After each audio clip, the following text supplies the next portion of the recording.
Salve Maria Santíssima. Dom de Línguas, sobre o artigo 2 aqui da Suma Teológica sobre o dom de línguas. O dom das línguas é mais excelente do que a graça da profecia? Quanto ao segundo, assim se procede. Parece que o dom das línguas é mais excelente do que a graça da profecia. Com efeito, as coisas que são próprias dos melhores devem ser consideradas como melhores, segundo o filósofo. Ora, o dom das línguas é próprio do Novo Testamento, por isso se canta na sequência de Pentecostes. Ele mesmo concede hoje aos apóstolos de Cristo um dom insólito, inaudito em todos os séculos. Ora, a profecia convém antes do Antigo Testamento, segundo se diz na carta aos Hebreus. Muitas vezes, e de modo diversos falou Deus, outrora aos pais pelos profetas. Logo parece que o dom das línguas é mais excelente que o dom da profecia. Aí, no caso, lá em cima era para ser assim, ó. Assim se procede, parece que o dom das línguas não é mais excelente. Aliás, assim se procede, parece que o dom das línguas é mais excelente, tá certo, é porque eu que me equivoquei mesmo. A colocação está correta, perdão.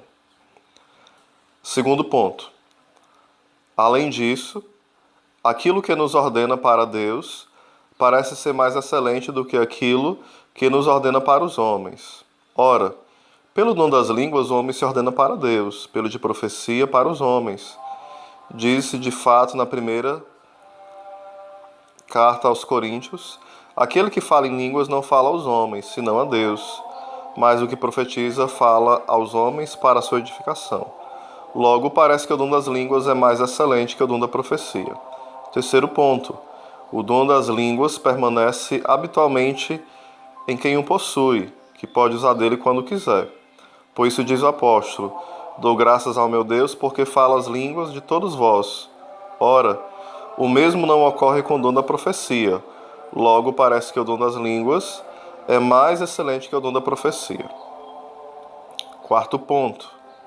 A interpretação dos discursos parece estar contida na profecia, pois as escrituras devem ser explicadas pelo mesmo Espírito que as produziu.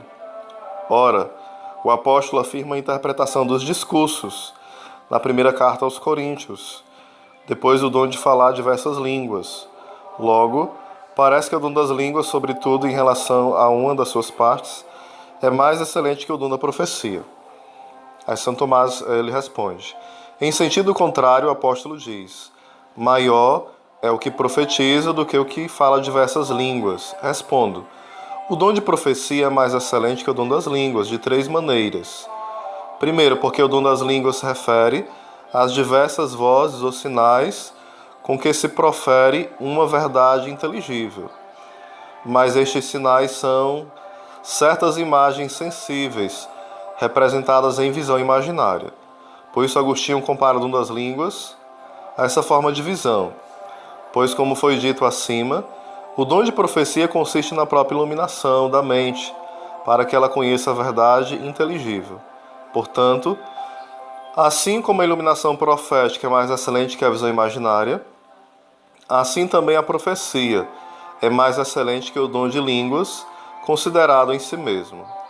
Porque o dom de profecia, no segundo ponto, nos dá a conhecer as próprias realidades, o que é mais nobre do que conhecer apenas as palavras, como é o caso do dom de línguas. Terceiro ponto. Porque o dom de profecia é mais útil, o que o apóstolo prova por três razões.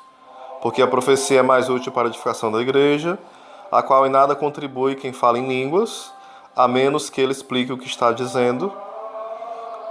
O segundo ponto, porque se aquele mesmo que recebeu o dom de falar em várias línguas não compreendeu o que está dizendo, que no caso o que pertence ao dom da profecia, isso nada adiantaria para a sua edificação espiritual. E o terceiro ponto, quanto aos fiéis, por causa dos quais, sobretudo, parece ter sido concedido o dom das línguas, uma vez que poderiam considerar loucos aqueles que as falassem. Por exemplo, os judeus achavam que os apóstolos estavam embriagados, porque estes falavam em línguas, segundo narra os Atos dos Apóstolos, ao passo que pelas profecias os infiéis ficam convencidos, pois lhes são revelados os segredos dos seus corações. Ainda sobre o primeiro ponto, sobre a objeção no primeiro ponto, vamos falar uma outra coisa. Portanto, deve-se dizer que a excelência da profecia consiste em que o profeta